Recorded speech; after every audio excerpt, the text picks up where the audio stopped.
திமுக 59 இடங்களில் வெற்றி பெற்றிருப்பதற்கு விசிகாவிற்கும் பங்கு உண்டு என கூறியுள்ள விசிக தலைவர் திருமாவளவன், தாங்கள் யாரிடமும் எதையும் கேட்கவில்லை, சிலர் நோபல் பரிசுக்கு தன்னை பரிந்துரைக்கிறார்கள் எனவும் விசிக குறிவைக்கப்படுவது உள்நோக்கம் கொண்டது எனவும் தெரிவித்துள்ளார். இன்றைக்கு 59 இடங்கள் திமுக வெற்றி பெற்றிருக்கிறது என்றால் அதுவும் விடுதலை சிறுத்தைகளின் பங்களிப்பு தான் மகத்தானது என்பதை சொல்ல நான் கடமைப்பட்டிருக்கிறேன். அதை கூட அந்த அளவுக்கான எண்ணிக்கையை தக்க வைத்ததில் சிறுத்தைகளின் பங்கு மகத்தானது. அதை யாரும் சொல்ல மாட்டாங்க. ஏன் சொல்ல மாட்டாங்கன்னா, விடுதலை சிறுத்தைகளுக்கு கிடைக்கிற முக்கியத்துவம் அவர்களால் தாங்கிக் கொள்ள முடியவில்லை. நாம் யாரும் சொல்லலை, அவங்களா என் பேரை ப்ரப்போஸ் பண்ணுறாங்க.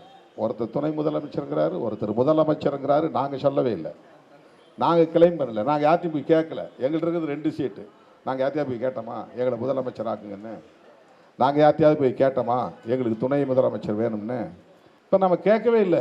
நோபல் பரிசுக்கும் பரிந்துரைக்கிறாங்க. இன்னும் என்னென்ன கிடைக்குமோ நமக்கு தெரியல. நோபல் பரிசுக்கும் பரிந்துரைக்கிறார்கள். நான் பாட்டு சிவனேன்னு இங்கே உட்காந்துருக்கிறேன். உங்களை கூடவே கடந்து உங்கள் மூச்சு காற்று சுவாசிச்சுட்டு கிடக்கிறேன். நான் 20 மணி நேரம் ஒரு நாளைக்கு கும்பல்லே கிடந்து உழல்றேன். ஆனால் அவங்க எங்கேயே இருக்கிறவங்க துணை முதலமைச்சர்ன்றாங்க, முதலமைச்சர்ன்றாங்க, இப்போ நோபல் பரிசுக்கு பரிந்துரைக்கிறாங்க. அதுக்கு நான் என்ன பண்ண முடியும்?